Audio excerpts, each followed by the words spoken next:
Sandra Bland was pulled over for a minor traffic violation and arrested following an escalating conflict that alleged she assaulted the officer. Brian Insignia, later released. Dashcam footage showed Insignia being unnecessarily violent as he slammed Sandra onto the ground. She was taken custody on the premise that she assaulted Insignia. On July 13, 3 days later, she was dead. The official cause of death: suicide by asphyxiation. She killed herself using a trash bag found inside her cell.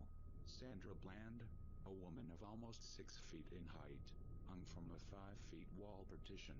She died because she had marijuana in her system from 3 days ago and was intoxicated, and that affected her ability to think clearly.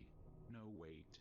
She died after ingesting a significant amount of it in her cell. No.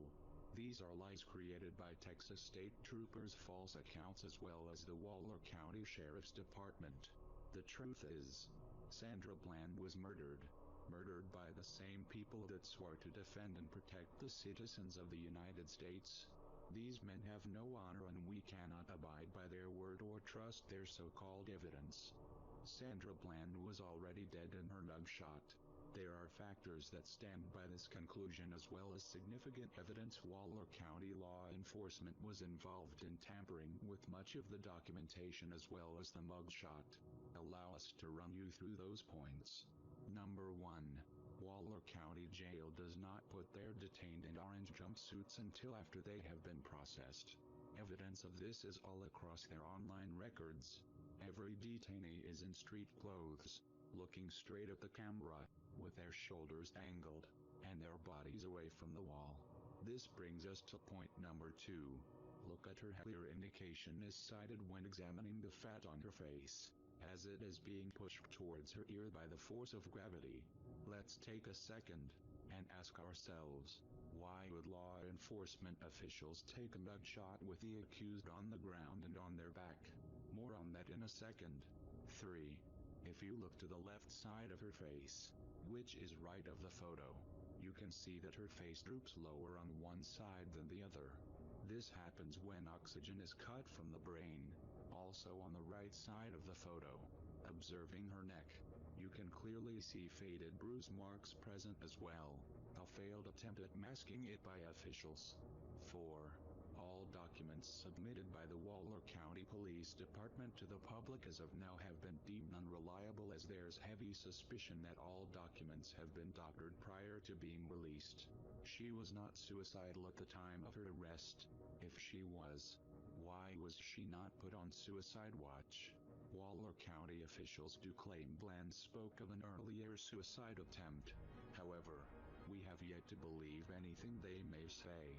There's no concrete evidence or prior medical history. 5.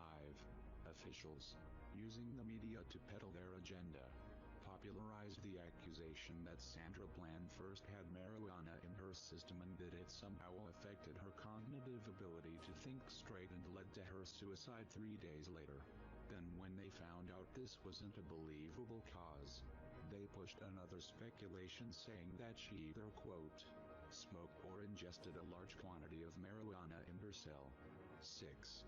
CNN reported a cellmate next door describing the entire dilemma as quiet and that she did not hear any struggle or screaming. Why did they not ask her if she could smell marijuana as well? 7.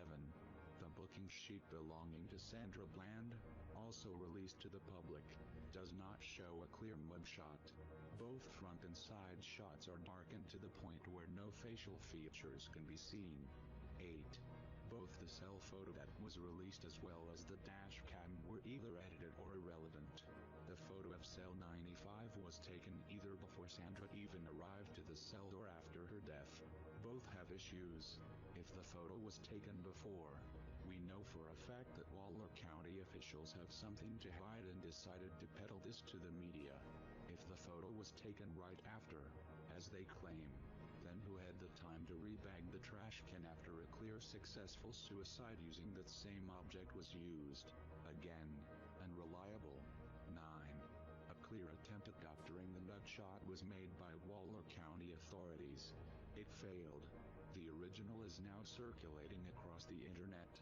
The anonymous collective is enraged at the failed attempt by Waller County PD and the Texas Trooper in unison and call for Sandra Bland's justice.